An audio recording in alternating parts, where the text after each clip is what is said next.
मेरे प्रिय विद्यार्थियों, मैं हिंदी शिक्षक अजय कुमार तिवारी अपने इस वीडियो में कक्षा 10 के विद्यार्थियों को उनकी पाठ्य पुस्तक है कृतिका। पाठ का नाम है जात पंचम की नाक और इसको लिखा है कमलेश्वर ने। ये हास्य प्रधान कहानी है जिसमें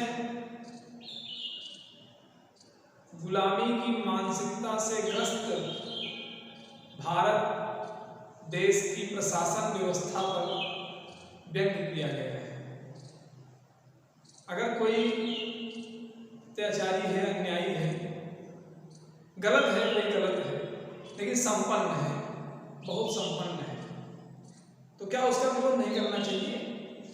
जो गलत है वो गलत है। रावण लंका का राजा था, उसका पूरा देश सोने का था, पूरा मतलब महल सोने का था, लेकिन राम ने क्या उनका विरोध नहीं किया? जो अच्छे लोग हैं, जबकि राम जंगल में थे, पैदल चल रहे थे, तो जो अच्छे लोग हैं वो गलत को गलत कहते हैं। लेकिन हमारे देश में कुछ ऐसे भी लोग हैं जो खुशामद करने के लिए, किसी की चाटुकारिता करने के लिए अपने मान सम्मान स्वाभिमान को नष्ट कर देते हैं। और जहाँ कोई किसी की खुशामद करता है फिर उस व्यक्ति का अपना सम्मान वहाँ नहीं रह जाता, वो अपने सम्मान को खत्म कर देता है जब किसी की खुशामद करता है। इसलिए कहा गया है कि खुशामद से व्यक्ति का जो सौभाग्य है वो नष्ट हो जाता है। इसलिए मुझे हमेशा सच कहना चाहिए। कोई अच्छा है तभी उसकी अच्छाइयों का प्रचार प्रसार करें। कोई अच्छा नहीं है उस पैमाने पर वो खड़ा नहीं उतरता और हम उसका अच्छे से प्रचार प्रसार कर रहे हैं, जो कह रहे हैं वो ऐसा नहीं है, तब उससे कहने वाले का सम्मान भी प्रभावित हो जाता है, भले वो अच्छा है। इसलिए हमेशा इस बात का ध्यान दें। तो भारत देश में वही है। चलिए इसके प्रश्नों को मैं देखता हूँ। देश हमारा आज़ाद हो गया, संपन्न हो गया, बलवान हो गया, मजबूत हो गया, इंग्लैंड की रानी एलिजाबेथ आने वाली है देश में, तो क्या जरूरी है कि जब कोई विदेशी प्रशासनिक अधिकारी हमारे देश में आवे तभी दिल्ली राजधानी शहर के जहाँ आ रहा है उस शहर की साफ सफाई तभी हो, उस शहर में रंग रोगन तभी लगाए जाए? जहाँ हम रहते हैं उसको हमेशा साफ सुथरा रखें। कोई अतिथि आए या कोई किसी कहीं से आवे उसको दिखावे में अगर हम अपने घर को दरवाजे को साफ सुथरा कर रहे हैं तो वो वास्तविकता थोड़ी है। हम तो कंधोरी जगह पर रहते हैं, उसको एक दिन दिखाने के लिए कोई से नेता होता कहीं आ रहा है, उसको दिखाने के लिए जो सरकारी कर्मचारी हैं, जो सफाई कर्मी हैं, एक दिन कोई नेता दौरा पे आ रहा है, उसकी सफाई करने के लिए हम खूब साफ सुथरा कर दें, चूना ऊना लगा दें, तो इससे देश साफ थोड़ी होगा, इससे स्वच्छता सफाई का अभियान सफल थोड़ी होगा। सफल तब होगा कि वो नेता आए चाहे ना आए, हमेशा वो साफ सुथरा रहे। इसी पर व्यक्त किया गया है जात पंचम की नाक। चलिए फटाफट इसके प्रश्नों को देखते हैं। पहला प्रश्न है, सरकारी तंत्र में जात पंचम की नाक लगाने को लेकर जो चिंता या हवासी दिखाई देती है वह उसकी किस मानसिकता को दर्शाती है? गुलामी की मानसिकता को दर्शाती है। देश आजाद हो गया, स्वतंत्र हो गया, लेकिन मानसिक रूप से आज भी वो गुलाम है। इसीलिए वह रानी एलिजाबेथ को खुश करने के लिए अपने आत्मसम्मान स्वाभिमान को नष्ट करके उनकी खुशामद में इस तरह से परेशान है। तो मानसिक रूप से आज भी वो गुलाम है। उसकी कौन सी मानसिकता? गुलामी की मानसिकता। अगला है रानी एलिजाबेथ के दर्जी की परेशानी का क्या कारण था? उसकी परेशानी को आप किस तरह तर्क संगत ठहराएंगे? दर्जी है, उसकी परेशानी का कारण जायज है। वो समझ नहीं पा रहा है कि रानी किस तरह कपड़ा पसंद करेगी। इनको पाकिस्तान, भारत और नेपाल 3 देशों का दौरा करना है। अब उसको पता नहीं है कि कौन सा रंग का कपड़ा किस देश में पहनेंगे। उस देश की वातावरण, उस देश की परिस्थिति, उस देश के वातावरण के अनुकूल कौन सा रंग रानी को पसंद है यह दर्जी को नहीं पता था, इसलिए दर्जी परेशान था। और सामान्य व्यक्ति को सबको चाहत होती है कि हम ऐसा काम करें जिससे हमारी प्रशंसा हो। दर्जी भी चाह रहा था कि हम ऐसा कपड़ा बनाएं कि रानी को पसंद आ जाए, इसलिए वो परेशान था। उसकी परेशानी तर्क संगत है, वाजिब है। अगला है कि और देखते ही देखते नई दिल्ली का काया पलट होने लगा।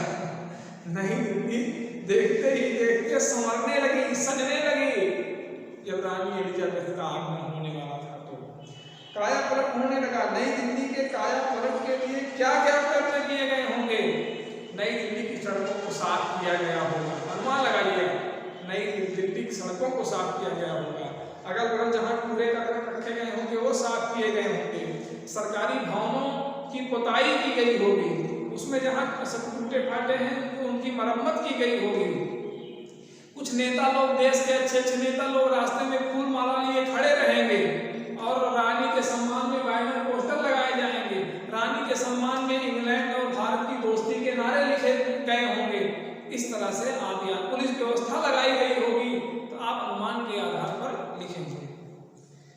अगला है कि आज की पत्रकारिता में चर्चित हस्तियों के पहनावे और खान पान संबंधी आदतों आदि के वर्णन का दौर चल रहा है। जो संपन्न लोग हैं, बड़े लोग हैं, पत्रकार भी क्या कर रहे हैं, कौन सा कपड़ा पहनते हैं, क्या खाते हैं, कहाँ आते हैं, कहाँ जाते हैं, केवल उन्हीं की प्रशंसा में उनको खुश करने के लिए पत्रकारिता का काम जो कर रहे हैं वो पत्रकार कर रहे हैं। और जो पत्रकार अच्छा काम कर रहे हैं, सत्य को सत्य कह रहे हैं, अच्छाई को प्रसारित कर रहे हैं, कमियों को उजागर कर रहे हैं, समाज को सावधान कर रहे हैं, सचेत कर रहे हैं, उनकी निगाह में बड़े छोटे अमीर गरीब सब एक बराबर हैं, ऐसे पत्रकारों की बात इसमें नहीं कही गई है। भारत के उन पत्रकारों की बात कही गई है जो खुशामद करने वाले हैं, बड़े लोगों की चाटुकारिता करने वाले हैं, ऐसे पत्रकारों की बात कही गई है। और इस प्रकार की पत्रकारिता के बारे में आपके क्या विचार हैं? ये पत्रकारिता बिल्कुल गलत है, ऐसी पत्रकारिता नहीं होनी चाहिए जहां सत्य को सत्य न कहा जाए या जहां पर पत्रकारिता का क्षेत्र सीमित हो जाए, बड़े लोगों तक ही रह जाए, बड़े लोगों के खान पान और उनकी वेशभूषा पर ही टिका रह जाए, ऐसा पत्रकार, ऐसी पत्रकारिता बेकार है। अगला है कि इस तरह की पत्रकारिता आम जनता विशेषकर युवा पीढ़ी पर क्या प्रभाव डालती है। युवा पीढ़ी पत्रकार जो फैलाएंगे युवा, हम लोग वही करना चाहेंगे। अगर पत्रकार खूब पोस्ट डाल रहे हैं प्रधानमंत्री जी का, पगड़ी का, कपड़ा का, तो भाई हम भी सोचेंगे इसे पगड़ी हमारी भी हो, इसे कपड़ा हम, होता भी है। जो पत्रकार प्रसारित करता है नेताओं की या बड़े लोगों की, आम जनता, हम लोग चाहते हैं हम भी ऐसा करें, नकल भी करते हैं। अगर यही पत्रकार त्याग, बलिदान, सच्चे परोपकार के कार्य, दया, ममता, क्षमा, सहनशीलता आदि गुणों को प्रचारित करने का प्रयास करें, हमारी युवा पीढ़ी उसका अनुकरण करेगी, तब देश सुदृढ़ होगा, मजबूत होगा, अच्छा होगा, खुशहाल होगा, अच्छे लोग यहाँ होंगे। तो युवा पीढ़ी पर इसका बुरा प्रभाव पड़ता है। युवा पीढ़ी वैसा बनना चाहती है, पत्रकार जैसा बनाना चाहता है। पत्रकार की बहुत बड़ी भूमिका होती है समाज में, पत्रकार साहित्यकार बनने की बहुत बड़ी भूमिका होती है। आगे अगला है कि यहाँ पत्रकार की बात कही गई है। आगे कि जान पंचम की लाट की नाक को पुनः लगाने के लिए मूर्तिकार ने क्या क्या यत्न किए। सबसे पहले तो सब कागज पत्र इकट्ठा करवाया और खोजबीन चालू किया कि ये मूर्ति कब लगाई गई या किस पत्थर की लगाई गई। जब जांच पड़ताल में कागज नहीं मिले, फाइल नहीं मिली, तब फिर क्या हुआ कि वो कौन से पत्थर की मूर्ति बनी है, उसके लिए पूरे देश का भ्रमण किया, देश के सभी पर्वतों का भ्रमण किया, किस पर्वत का ये पत्थर है। तब भी जब उसको नहीं जानकारी मिल पाई तो देश के नेताओं की मूर्तियों को तलाशने का प्रयास किया कि हो सकता है उनकी नाक से फिट बैठ जाए। तब भी जब नेताओं की मूर्तियों की नाक बहुत बड़ी पड़ गई उनके सामने, तब वो देश में बिहार प्रांत के कुछ शहीद बच्चे थे, 42 शहीद बच्चे थे, उनकी मूर्तियां बनी थी। उन बच्चों की मूर्तियों के पास जाता है मूर्तिकार, तो उनकी नाक भी, इनकी झांकी पंचम गंधर्व व्यक्ति, इनकी नाक से हमारे बच्चों की, हमारे देश के शहीद बच्चों की भी नाक बड़ी हो गई। नाक का मतलब इज्जत है, सम्मान से है। तो इनके अन्यायी अत्याचारी की नाक से हमारे बच्चों की नाक भी क्या थी, ऊंची थी। तो मूर्तिकार बहुत परेशान हो गया। अंत में इतना गंधौरा काम किया उसने कि एक जिंदा व्यक्ति की नाक को इसमें क्या किया, लगा दिया, जाल पंचम की नाक, मूर्ति की नाक। अगला है कि पचमा हो गया ना, क्या क्या लिखिए आप, अंत में लिखेंगे इतना नाक लगा दिया। फिर है प्रस्तुत कहानी में जगह जगह कुछ ऐसे कथन आए हैं जो मौजूदा व्यवस्था पर गहरी चोट करते हैं, बिल्कुल करते हैं।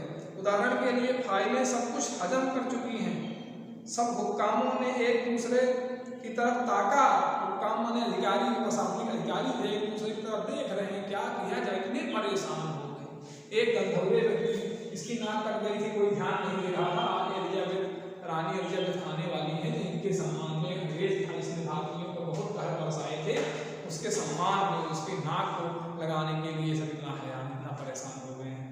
तो इसमें ये सब मौजूदा जो व्यवस्था है इस पर व्यंग कर रही है पंक्तियाँ।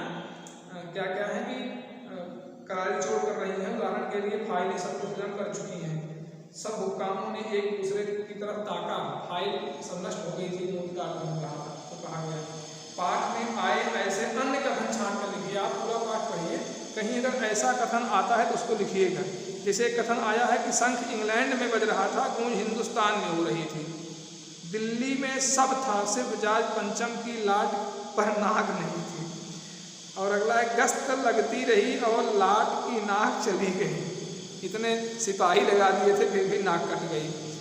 देश के खैर ख्वाहों की मीटिंग बुलाई गई, ये जो प्रशासनिक अधिकारी थे। पुरातत्व विभाग की फाइलों के पेट चीरे गए पर कुछ पता नहीं चला। इन वाक्यों को आप छांट करके पुस्तक से स्पष्ट के उत्तर में लिखेंगे। फिर है कि नाक मान सम्मान और प्रतिष्ठा का द्योतक है। यह सब पूरी व्यंग्य रचना में किस तरह उभर कर आई है। नाक मान सम्मान प्रतिष्ठा का प्रतीक है, तो यह बात पूरी व्यंग्य रचना में किस तरह उभर कर आई है। व्यंग्य रचना में किस तरह से उभर कर आई है। मान सम्मान का प्रतीक तो है ही, लेकिन इसके साथ ही साथ देश की सरकारी व्यवस्था, मंत्री, अधिकारी, कर्मचारी की जो गुलाम मानसिकता पर कठोर प्रहार किया गया है। देश आज़ाद हो गया, स्वतंत्र हो गया, संपन्न हो गया, लेकिन रानी एलिजाबेथ के आगमन में उनके सम्मान में, किसके सम्मान में, जो अंग्रेजों, जो भारतीयों पर कहर बरसाया था, उसके सम्मान में ये सब परेशान थे। अपने आत्मसम्मान को, अपने स्वाभिमान को खो दे रहे हैं। कहा गया है कि नाक मान सम्मान की प्रतिष्ठा का द्योतक है, सही बात है, मान सम्मान का प्रतीक है, नाक मान सम्मान की प्रतीक है। इनके कहाँ नाक है, इनका मान सम्मान कौन भारत देश में, नाक मान सम्मान का प्रतीक है। हमारे देश के राजनेताओं, स्वतंत्रता संग्राम सेनानियों की नाक है, उनकी इज्जत है देश में, इन क्रूर अत्याचारियों की इज्जत नहीं है।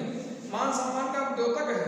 यह बात पूरी व्यंग्य रचना में किस तरह उभर कर आई है। इसी तरह उभर के आई है कि जो इस व्यक्ति के नाक, इस व्यक्ति के सम्मान, जाज पंचम के सम्मान की बात की जा रही है सरकारी तंत्र के द्वारा, एक हास्यास्पद है, ये निंदनीय है, ये अनुकरणीय नहीं है। यही व्यंग्य है, एक अन्यायी अत्याचारी के सम्मान के लिए पूरा प्रशासन तंत्र परेशान है। फिर अगला क्या है कि जाज पंचम की लाट पर किसी भी भारतीय नेता, यहाँ तक कि भारतीय बच्चों की नाक फिट न होने की बात से लेखक किस ओर संकेत करना चाहता है। लेखक इस बात की ओर संकेत करना चाहता है कि एक छोटे बच्चे के सम्मान से बढ़ करके इस व्यक्ति का सम्मान नहीं है भारत देश में। जाज पंचम का सम्मान हमारे देश के एक छोटे से क्रांतिकारी शहीद बच्चों के सम्मान से बढ़ के नहीं है, तो गांधी जैसे, पटेल जैसे, सरदार वल्लभ भाई पटेल, चंद्रशेखर आजाद आदि जो क्रांतिकारी, सुभाष चंद्र बोस, जो हमारे देश के अच्छे नेता हुए, क्रांतिकारी नेता हुए, उनके सम्मान के सामने इस व्यक्ति का सम्मान नगण्य है। इस व्यक्ति ने जाज पंचम की नाक, उनकी नाक के सामने नगण्य है, बिल्कुल कुछ भी नहीं है, शून्य है। इनका सम्मान उनके सामने शून्य है, कोई भी सम्मान नहीं जाज पंचम का इन नेताओं के सामने। जब बच्चों के सम्मान से इनका सम्मान बहुत छोटा है, तो फिर उनके मतलब उनकी नाक मतलब सम्मान से नगण्य है हमारे नेताओं के सामने। अगला है कि अखबारों ने जिंदा नाक लगने की खबर को किस तरह प्रस्तुत किया, घुमा फिरा के प्रस्तुत किया। अखबारों ने जिंदा नाक लगने की खबर को घुमा फिरा, गोल मटोल करके प्रस्तुत किया। मतलब लोग समझ ही नहीं पाए कि ये जिंदा नाक है, पत्थर की नाक है। लिखा कि नाक तो लग गई लेकिन पत्थर की नहीं लगती, नाक तो लग गई लेकिन पत्थर की नहीं लगती। मैंने साफ साफ नहीं लिखा, कहीं कहीं पत्रकार भी शासन तंत्र की खुशामद कर रहे हैं, ये अच्छी बात नहीं है। जो स्पष्ट बात है पत्रकार को उसको लिखना चाहिए था। अगला है कि नई दिल्ली में सब था, सिर्फ नाक नहीं थी। इस कथन के माध्यम से लेखक क्या कहना चाहता है। नई दिल्ली में सब कुछ था लेकिन सम्मान नहीं था। दिल्ली का आत्मसम्मान नहीं जागृत हुआ, दिल्ली का स्वाभिमान नहीं जागृत हुआ। संपन्न थी, खुशहाल थी, सुंदर थी, बढ़िया थी दिल्ली, भारत देश की आत्मा है दिल्ली। है दिल्ली, लेकिन जो ये मानसिकता है, गुलामी की मानसिकता है दिल्ली में, ये जो एलिजाबेथ के सम्मान में इतना परेशान है दिल्ली यार, इससे सिद्ध हो रहा है कि दिल्ली में सब कुछ है लेकिन नाक नहीं माने, आत्मसम्मान नहीं, अपने पूर्वजों के गौरव का ध्यान नहीं। फिर है कि जाग पंचम की नाक लगने वाली खबर के दिन अखबार चुप क्यों थे? अखबार को कष्ट था, दुख था, लेकिन वो व्यक्त नहीं कर रहे थे। इससे कहीं कहीं पत्रकारिता माने पत्रकारों पर और पत्रकारिता पर भी प्रश्न चिन्ह उठता है, उन पर भी अंगुली उठती है। पत्रकार उस दिन चुप क्यों हो गए थे? उनको खबर को साफ साफ लिखना था। बहुत बहुत धन्यवाद। आप समझ गए होंगे, लिख भी लेंगे।